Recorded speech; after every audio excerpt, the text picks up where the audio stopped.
Assalamualaikum teman-teman, video ini dibuat untuk memenuhi ujian akhir semester micro teaching dengan dosen pengampu yaitu Pak Romi Ramdhani Ginanjar, SPDI MPD. Sebelum menonton videonya jangan lupa di like dulu ya teman-teman. Enjoy for watching this video.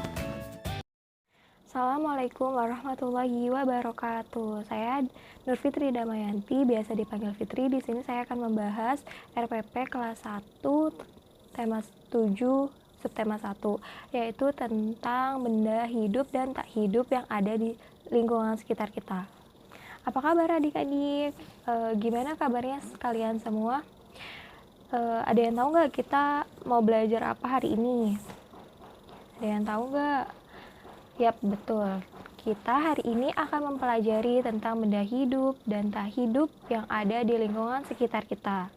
Apakah kamu tahu benda hidup dan tak hidup yang ada di sekitar kita itu apa aja? Apa aja, ayo.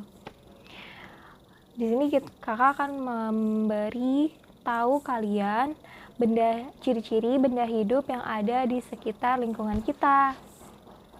Nah, ciri-ciri benda hidup yang ada di sekitar kita yaitu satu, membutuhkan makanan agar bertahan hidup.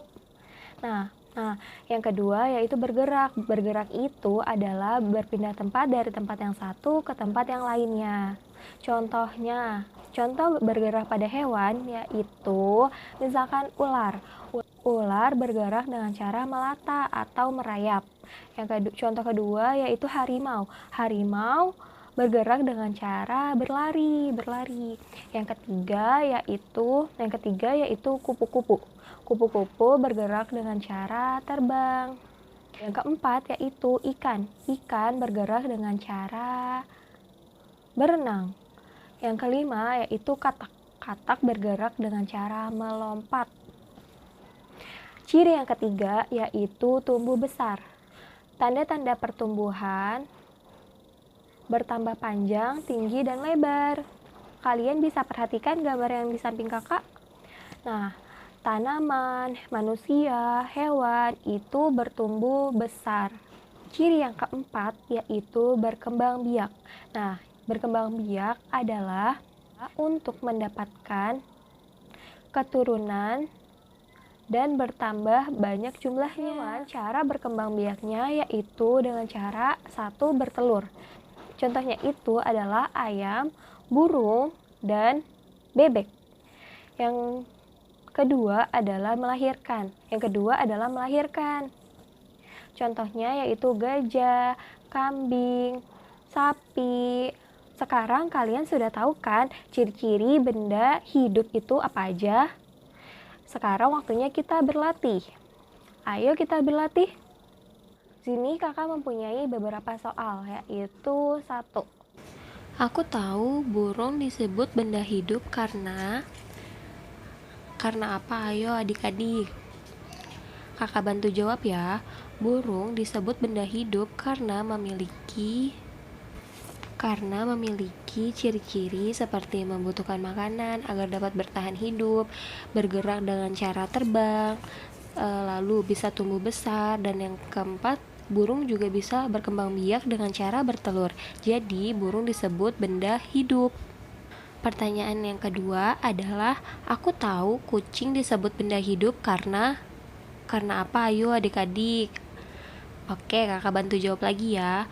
Kucing disebut benda hidup karena kucing membutuhkan makanan, bisa bergerak dengan cara berlari atau berjalan, bisa tumbuh besar, dan bisa berkembang biak dengan cara melahirkan. Jadi kucing termasuk benda hidup ya adik-adik. Nah, selanjutnya kakak punya gambar di samping ini. Nah, kalian tidak asing kan dengan gambar di samping kakak, yaitu ada alat-alat tulis, ada papan tulis, ada kursi, ada meja, ada pulpen, ada buku. Nah, itu semua termasuk benda tak hidup. Yaitu ada pulpen termasuk benda tak hidup. Ada spidol. Nah, spidol juga termasuk benda tak hidup. Ada kakak punya tempat pensil juga termasuk benda tak hidup. Sekarang kalian sudah tahu kan apa saja benda yang hidup dan tak hidup?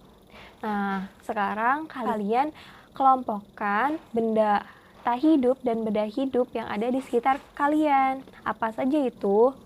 Kalian tulis ya.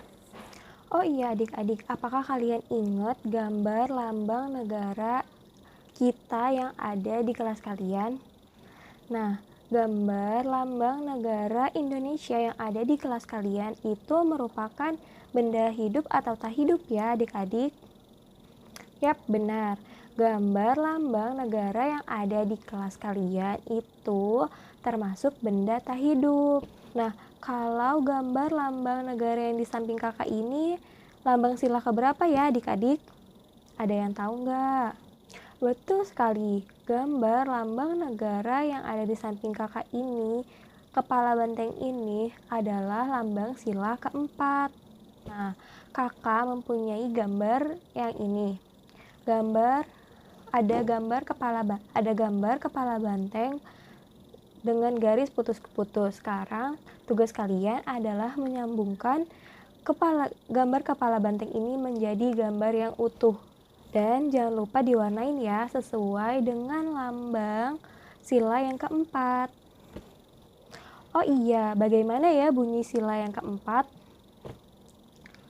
Bunyi sila yang keempat yaitu kerakyatan yang dipimpin oleh hikmah kebijaksanaan dalam permusyawaratan perwakilan. Nah, sekarang kita deklamasikan bersama-sama ya adik-adik. Kerakyatan yang dipimpin oleh hikmah kebijaksanaan dalam permusyawaratan perwakilan. Nah, sekarang kalian sudah tahu kan apa bunyi dari sila yang keempat itu dan lambang sila yang keempat. Dan kakak mempunyai tugas untuk kalian di rumah. Untuk kalian membuat sebuah dadu dari kardus bekas. Nah, kalian nanti buatnya bersama orang tua kalian ya adik-adik.